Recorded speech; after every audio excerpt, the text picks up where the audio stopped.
tag-araw pa ito. Yung siminto ako dun sa bundok. Nagaganon ako, gaganon ko. Tapos naman, dito.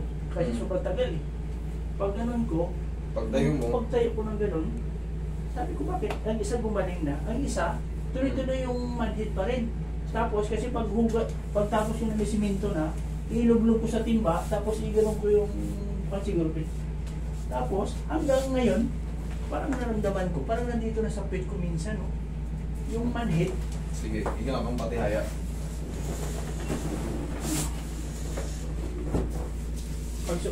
Pag nag-drive, alam niyo kung bakit? Kasi dumarating yung panahon na umiidad na tayo. Tapos, hindi na tayo pwedeng basta-basta matagal nang nakaupo, yung fold na fold yung... Oo, ganyan. Nasisira na yung tinatawag nating meniscus. Meniscus, tapos, ngayon siyempre, pag inat mo ngayon, pag de-restrict mo ngayon, hindi magbabalance yung... maaring dumulas ng palihis. Okay? Kaya, dyan, minsan dyan, namamanhid dyan. Ayan o. Grabe o. Tumutunog. Ayan o. Yun. Kita mo, ang dami nagja-jump. Oo, tama. Yun yung mga hula ko rito, galing yan sa loob. Pero ang tawag na rito is lux, yung mga extended ligaments. Jack na dun yan dun sa ano. Naiipit mo yan pag matagal kang ano. Oo. Kaya nga, ang gagawin mo dyan, diskarte. O, alam mong matagalan ng upuan, patayo tayo. Huwag mong pilitin tapusin kung alam mong sasakit yung tuhod mo. Samantalin mong natutupi pa yung tuhod mo kasi pagka yan, napudpud na ng tuluyan at bones to bones na, hindi mo na yan matutupi. Hindi mo matupi, minsan hindi mo naman maunat.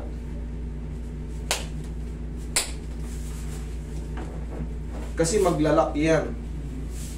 Pag lumagutok yan, Suluyan ka na nun. huwag mo na makakawin. Lambutan mo lang. Kaya masarap yung ganyan. Masarap talaga. Pag tama yung hahatak, kagilid.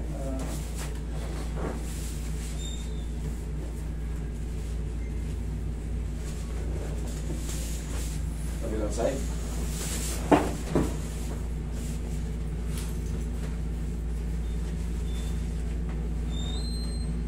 Dapa. Wait lang.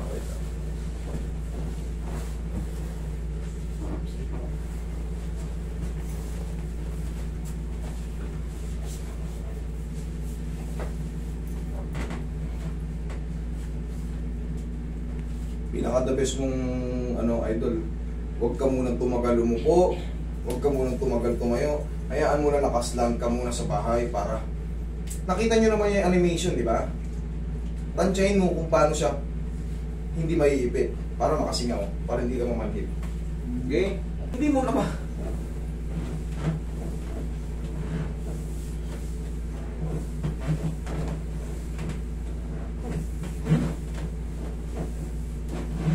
Yung ginawa ko parang simple lang na magkakaiba kami ng technique. Tayo tihaya. Yan ka lang. Tandaan nyo pag gagamit kayo ng pau, ito rin ang bibili nyo, yung original, yung green pau liniment. Tapos alugin nyo muna siya. Tapos pag kayo lang magmamassage, pag sa mga tuhod, sa mga balakang nyo, yung hindi matagalang massage, kahit huwag nyo nang lagyan ng, nilalagyan ko kasi ng oil para siyempre mamasahihin ko kayo ng matagal eh. Pero pag mga ganitong tuhod-tuhod lang, kahit puro lang siya,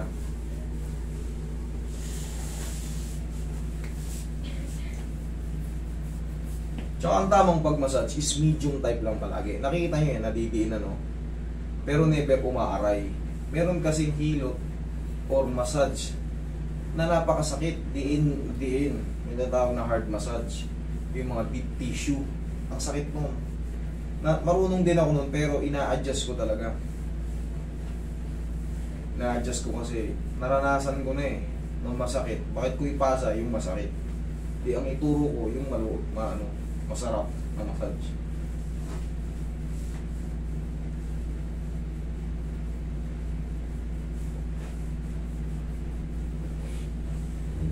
May gamot ba dyan na pag di na kailangan Ito? ng gamot? Yung iniinom? Ang gamot dito is bawasan mo yung sobrang aalat na kinakain mo kasi patungo sa osteoarthritis to. Ayan. Bawas ka sa sobrang alat, bawas ka sa matataba. Yun lang. Kailangan talaga balance diet. Tamis, kung wala naman kayong problema sa dugo, okay lang. Normal lang yan. Pero kung kayo ay may mga sugar na at na high blood kayo, bawal din yung sobrang tamis. Pero talaga ang pinaka niyan, yung mga sobrang flavor na pagkain. Adobo, mechado, yung mga ganyan. Pag palagi tayo nagtutoyo-toyo, magkakaroon tayo ng toyo sa tuhod. Kailangan yung mild lang. Kailangan kahit papaano, mag-adjust tayo. Opo. Yan kasi pauwi na yan sa osteoarthritis. Nararamdaman mo, sandamukan yung tumutunog sa loob. Oo. Oo. Tumutunog mo. Mga bone spar yun. Tapos yung iba, yung mga tinatawag na extended ligaments.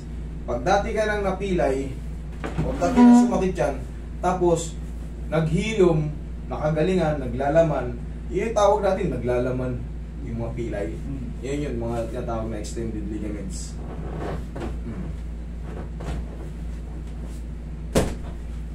Pag medyo sumakit yung tuhod nyo, kung sakali nagtatrabaho kayo sa inyo kung saan-saan, igasan nyo lang to. Yung mga mild na ano lang ha, maliban na lang kung kayo na ipilipit sa basketball or not.